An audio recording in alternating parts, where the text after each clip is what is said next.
ശരി. പൗരത്വ പ്രക്ഷോഭത്തിനെതിരെ എടുത്ത കേസുകൾ പിൻവലിക്കാതെ സംസ്ഥാന സർക്കാർ പ്രക്ഷോഭത്തിനെതിരെ കേരളത്തിലെടുത്ത കേസുകളിൽ പിൻവലിച്ചത് 69 എണ്ണം മാത്രമാണ്. ആകെയുള്ള 835 കേസുകളിൽ 732 കേസുകൾ ഗുരുതര സ്വഭാവമില്ലാത്തതെന്നാണ് പോലീസ് കണ്ടെത്തൽ. ഗുരുതര സ്വഭാവമില്ലാത്ത കേസുകളെല്ലാം പിൻവലിക്കുമെന്ന മുഖ്യമന്ത്രിയുടെ പ്രഖ്യാപനവും പാലിക്കപ്പെട്ടില്ല. മുഹമ്മദ് അസ്ലം വിവരങ്ങളുമായി കോഴിക്കോട് നിന്ന്. അസ്ലം, എന്താണ് ഇതിന്റെ സ്ഥിതി?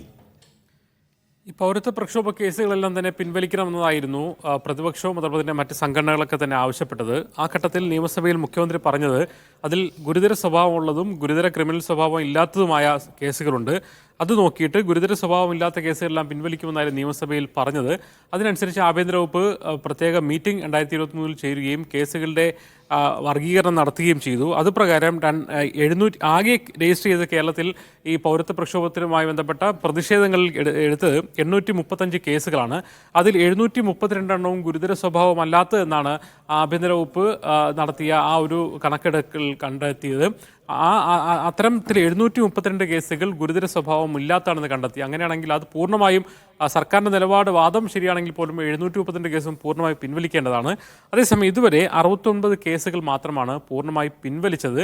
ബാക്കി കേസുകൾ ഇതുവരെയും പിൻവലിച്ചിട്ടില്ല. അതിൻ്റെ നടപടിക്രമങ്ങൾ പലതും കോടതിയിൽ നടന്നുകൊണ്ടിരിക്കുകയാണ്. പലരും ഇപ്പോഴും വിചാരണയും മറ്റും പൊയ്ക്കൊണ്ടിരിക്കുകയാണ്. ഇത് സംബന്ധിച്ച് കേസുകൾ റദ്ദാക്കണമെന്ന് ആവശ്യപ്പെട്ടുകൊണ്ട് ഹൈക്കോടതിയെ സമീപിച്ചവർക്കെല്ലാം കേസ് പിൻവലിക്കാൻ സർക്കാർ തീരുമാനിച്ചിട്ടുണ്ടെന്ന് മറുപടി മാത്രമാണ് നൽകിയത്. അതേസമയം ഇതുവരെയും ആ കേസ് പിൻവലിച്ചുകൊണ്ടുള്ള കാര്യങ്ങൾ കോടതിയിലേക്ക് എത്തിയിട്ടില്ല. അതുകൊണ്ട് തന്നെ ഇപ്പോഴും പലരും വാറണ്ടായ ഒരു സാഹചര്യമാണുള്ളത്. അതായത് പൂർണ്ണമായും പിൻവലിക്കണമെന്ന പ്രതിപക്ഷ സംഘടനകളുടെ വാദം അംഗീകരിച്ചില്ലെങ്കിൽ പോലും 730 ഗുരുതര സ്വഭാവമില്ലാത്തതാണ്, അതുപോലും പിൻവലിക്കാൻ തയ്യാറായിട്ട് 2019 ഇത് സംബന്ധിച്ചുള്ള കേസുകൾ എടുക്കുന്നത്. പ്രഖ്യാപനം കഴിഞ്ഞ് സർക്കാർ ഇക്കാര്യത്തിൽ നിയമസഭയിൽ പ്രഖ്യാപിച്ചു കഴിഞ്ഞ് 3 വർഷം കഴിഞ്ഞതിന് ശേഷവും ഇതുവരെയും കേസുകൾ പൂർണ്ണമായി പിൻവലിച്ചില്ല. അതേസമയം തമിഴ്നാട്ടിൽ ഈ സംബന്ധിച്ചുള്ള കേസുകളെല്ലാം തന്നെ പിൻവലിക്കുകയും ചെയ്തു. അതുകൊണ്ട് തന്നെ പ്രതിപക്ഷം ഇപ്പോൾ ഇതൊരു രാഷ്ട്രീയ ആയുധമായി, പ്രത്യേകിച്ച് CA പൗരത്വ വിഷയം ഒരു തെരഞ്ഞെടുപ്പ് അജണ്ടയായി മാറിയ സാഹചര്യത്തിൽ സർക്കാരിനെ പ്രതിരോധിക്കാൻ, CPM പ്രതിരോധിക്കാനായി പ്രതിപക്ഷം ഇപ്പോൾ ഇതൊരു ആയുധമായി ഉന്നയിക്കുന്നു. അതായത് കേസുകൾ പിൻവലിക്കാത്ത, ഈ പൗരത്വ പ്രശ്നം എന്നൊരു കേസുകൾ പിൻവലിക്കാത്ത സർക്കാർ നിലപാട് ഇരട്ടത്താപ്പാണെന്ന് പറയുന്നു. ഈ ഘട്ടത്തിലാണ് ഈ നമ്പറുകൾ വീണ്ടും പ്രസക്തമാകുന്നത്. എന്തായാലും ആകെ എടുത്ത കേസുകൾ 835 അതിൽ ഗുരുതര സ്വഭാവം ഇല്ലാത്തതെന്ന് കണ്ടെത്തിയത് 732 കേസുകളാണ്. ഇതിൽ ആകെ ഇപ്പോൾ പിൻവലിച്ചിരിക്കുന്നത് 69 കേസുകൾ മാത്രമാണെന്നതാണ് കണക്കുകൾ. നിഷാദ്. ശരി, അസ്ലം വിവരങ്ങൾ നൽകിയത് കോഴിക്കോട് നിന്ന്. CAA-ക്കെതിരെ സംസ്ഥാനത്ത് മുൻപ് സമരം ചെയ്തവർ ഇന്ന് കോടതി കയറിയിറങ്ങുകയാണെന്ന് പ്രതിപക്ഷ നേതാവ് VD സതീശൻ. മുഖ്യമന്ത്രിക്ക് വിഷയത്തിൽ ആത്മാർത്ഥതയില്ല.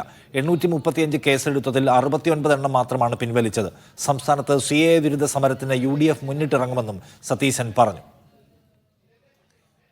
കഴിഞ്ഞ 5 വർഷക്കാലമായി കോടതി കയറിയിറങ്ങി നടക്കുകയാണ് ഈ സമരത്തിൽ പങ്കെടുത്ത എല്ലാവരും. ഈ സമരത്തിൻ്റെ ഭാഗമായി നിന്ന് എല്ലാവരും അതിന് കോടതി കയറിയിറങ്ങി നടക്കുകയാണ്. 835 കേസിൽ 69 കേസുകൾ മാത്രമാണ് ഈ സർക്കാർ പിൻവലിച്ചത്. 5 കൊല്ലമായിട്ട് ഈ കേസുകൾ പിൻവലിക്കാനുള്ള ചെറുവിരൽ പോലും ഇവരനക്കിയില്ല. ഇവരാരുടെ കൂടെയാണ് യഥാർത്ഥത്തിൽ? സർക്കാരിന് ഇക്കാര്യത്തിൽ ഒരു ആത്മാർത്ഥതയുണ്ടോ? അല്ലെങ്കിൽ കബളിപ്പിക്കുന്നതിന് വേണ്ടിയിട്ടാണ് ഇത് ചെയ്യുന്നത്? അവർ യഥാർത്ഥത്തിൽ BJP സർക്കാരിൻ്റെ കൂടെയാണോ? ഇന്ത്യൻ യൂണിയൻ മുസ്ലിം ലീഗ് കേസ് കൊടുത്തിട്ടുണ്ട്. അഖിലേന്ത്യാ കോൺഗ്രസ് കമ്മിറ്റി ഇതിൻ്റെ നിയമ നടപടികളുമായി സ്വീകരിച്ചിട്ടുണ്ട്. ഞങ്ങൾ അതിൻ്റെ നിയമപരമായ നടപടികളുമായി ഒരു വശത്ത് പോകുമ്പോൾ മറുവശത്ത് സമരപരിപാടികളുമായിട്ട് അതിൻ്റെ ഉള്ള പ്രതിഷേധ പരിപാടികൾ തീർച്ചയായിട്ടും നടത്തും. അതാണ് ഞങ്ങൾ പ്ലാൻ ചെയ്തത്.